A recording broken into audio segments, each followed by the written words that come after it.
مجھے بتا دیں کہ بھائی کون سا ایسا اس ملک کا سربراہ حکومت آیا ہے، وزیر اعظم آیا ہے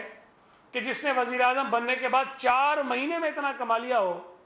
کہ جو اس نے اپنی ساری زندگی میں نہ کمایا۔ یہ واحد جو ہے نا وہ نمونہ ہے کہ جس نے وزیر اعظم بننے کے 4 مہینے کے اندر اتنے پیسے کمائے، جو 66 سال کی زندگی میں، جس میں وہ پتہ نہیں کرکٹ کا پتہ نہیں کیا بنا ہوا تھا، ورلڈ کپ جیتا تھا، وہ ٹی شرٹ بیچتا تھا، وہ پتلونیں بیچتا تھا، وہ بلے بیچتا تھا، وہ گیندیں بیچتا تھا اور لاکھوں ڈالر کی بکتی تھی، اس میں اتنا پیسہ نہیں کمایا اس نے۔ 4 مہینے وزیر اعظم بننے کے بعد جب اس کا کوئی ذریعہ معاش نہیں تھا، اس آدمی نے اتنا پیسہ کمایا جس کی کوئی مثال نہیں ملتی ہے۔ اب اس وقت پورے ملک میں ان کے چند سو لوگ نکلتے ہیں اور پورے ملک کے لوگوں کو مفلوج بنانے کی کوشش کرتے ہیں۔ پنجاب میں ان کی حکومت ہے، کے پی کے اندر ان کی حکومت ہے، پولیس اور ادارے وہاں کے تماشائی بنے ہوئے ہیں، لوگ وہاں صوبوں میں رہنے والے ذلیل و خوار ہو رہے ہیں سڑکوں پہ، مریض پریشان ہیں، ایمبولینسز جو ہے وہ ذلیل ہو رہی ہیں بیماروں کو لے کر ساتھ ساتھ، لیکن کوئی ان کو راستہ دینے والا نہیں ہے۔ مجھے بتائیے کہ کیا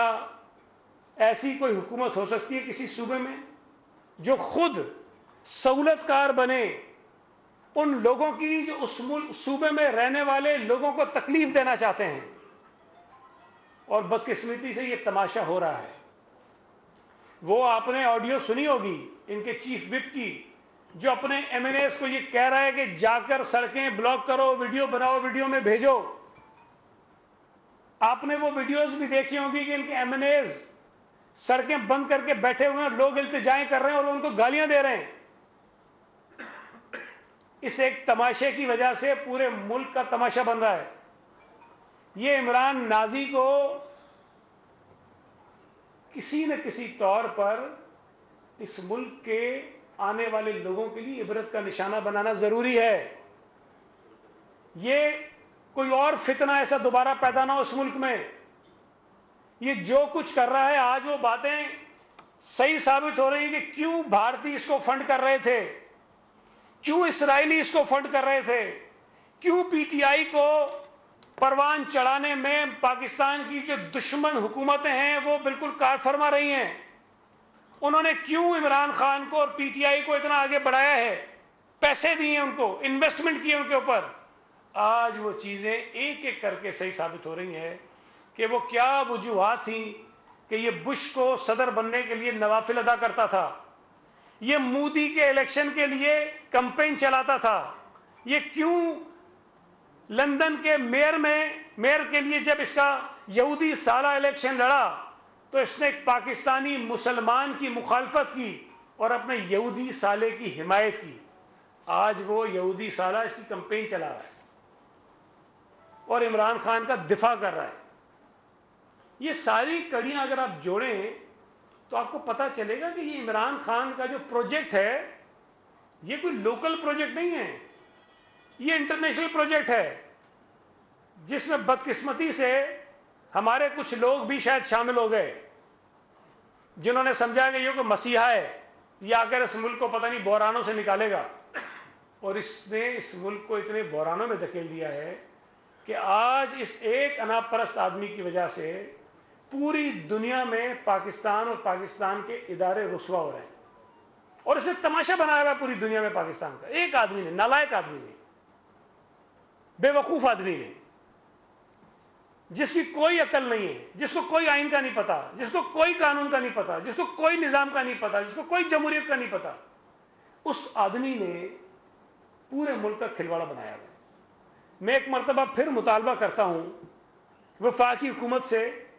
کہ فوری طور پر آئین شکنی کے جرم میں اس کے خلاف کارروائی ہونی چاہیے، اور جو شخص اس کے اوپر حملے میں ملوث پایا گیا، جس کو خود ان کے اپنے کارکنوں نے گرفتار کیا ہے، یہ تو اللہ کا شکر ہے کہ زندہ پکڑا گیا وہ آدمی۔ اگر یہ بندہ بھی فارغ ہو جاتا تو عمران نے جو گند مچانی تھی اس ملک میں اس کو کوئی اندازہ نہیں لگا سکتے۔ اللہ کا شکر ہے کہ وہ بندہ زندہ پکڑا گیا ہے۔ پولیس کی تحویل میں، اس پولیس کی تحویل میں ہے جو پی ٹی آئی کی حکومت کے کنٹرول میں ہے، اس سے تحقیقات کریں اور اس کی تحقیقات کو لوگوں کے سامنے لے کر آئیں۔ کہ پتہ چلے کہ اس کے پیچھے کون تھا, اس نے یہ کام کیوں کیا ہے.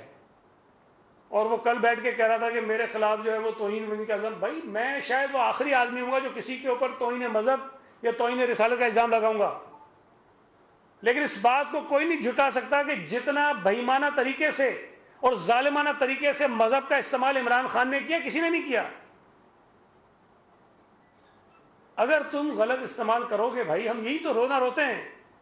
کہ مذہب کا استعمال سیاست میں مت کرو. اس ملک میں اس قسم کے لوگ پائے جاتے ہیں جو یہ پکڑا گیا بندہ جس قسم کے وہ بیانات دے رہا ہے, وہ پھر چیزیں اپنے ہاتھ سے کرتے ہیں. ہمیں اگر ان چیزوں سے بچنا ہے تو سیاست کو مذہب سے الگ کرو بھائی. تمہاری جو سیاسی نظریات ہیں, جو تمہارا پرچار ہے وہ کرو, تمہیں کون روکتا ہے. لیکن جب تم نبی کریم صلی اللہ علیہ وسلم کے غلط حوالے دو گے, غلط حدیثیں تم گھڑو گے,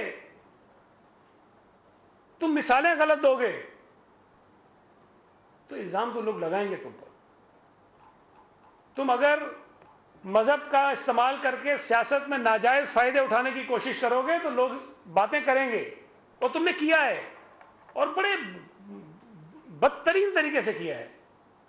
ہر چیز میں تم نے کسی نہ کسی طرح سے وہ اسلامی ٹچ جو ہے تمہیں سکھایا گیا ہے, تم وہ اسلامی ٹچ دینے کی کوشش کرتے ہو. مجھے کہنا نہیں چاہیے بھائی, جتنی نماز پڑھنے کی ویڈیو ہر نماز اس نے غلط پڑھی ہے, چاہے وہ عید کی نماز ہو چاہے وہ نماز جنازہ ہو, اور یہ ہمیں سکھاتا ہے کہ مذہب کیا ہے. اس لیے اس فتنے کو, اس ملک کے اوپر ملک کے اوپر نازل ہونے والے عذاب کو کنٹرول کرنا بہت ضروری ہے. ورنہ یہ شخص ملک دشمنوں کے کہنے پر, ان کے فنڈ پر, ان کے وسائل پر اس ملک کو اور اس ملک کے اداروں کو جو ہے وہ نشانہ بناتا رہے گا. یہ کہتا ہے کہ جی ڈی جی آئی نے جو کیوں پریس کانفرنس کی, اور تو اتنا جھوٹ بول بول کے تو نے ملک کو مصیبت میں ڈال دیا ہے, تو کوئی تو آگے جو گواہ آگے بتائے گا نا کہ تو کر کے آ رہا ہے حرکتیں. بات تو ٹھیک ہے, غلط بات تو نہیں کی اس نے ڈی جی آئی نے, اور رات کو آگے ترلے کرتے ہو, صبح جا کے جھوٹ بولتے ہو, اسی کے اوپر الزام لگاتے ہو کہ وہ میر جعفر ہے, میر صادق ہے. تم ان کے جو ہے وہ عجیب عجیب نام رکھتے ہو, کبھی نیوٹرل, کبھی جانور, کبھی وہ کیا کیا کہتے ہو. تو اگر ایک آدمی آ کر بتا رہا ہے کہ تم کتنے بڑے جھوٹے ہو اور تم منہ پہ جھوٹ بول رہے ہو, تو تمہیں آگ لگ گئی ہے کہ پریس کانفرنس کیوں کی اس نے. آئیڈیلی اسپیکنگ نہیں کرنی چاہیے پریس کانفرنس, کسی فوجی افسر کو پریس کانفرنس طرح کی نہیں کرنی چاہیے, لیکن کسی جھوٹے کو بے نقاب کرنے کے لیے, بھائی میں تو گواہ نہیں ہوں نا ان باتوں کا, جو گواہ ہے وہی بتائے گا کہ تم نے حرکتیں کیا کی ہیں. اور آج بھی ایک طرف اس فوجی افسر کا نام ایف آئی آر میں ڈلوانے کی کوشش کرتے ہیں,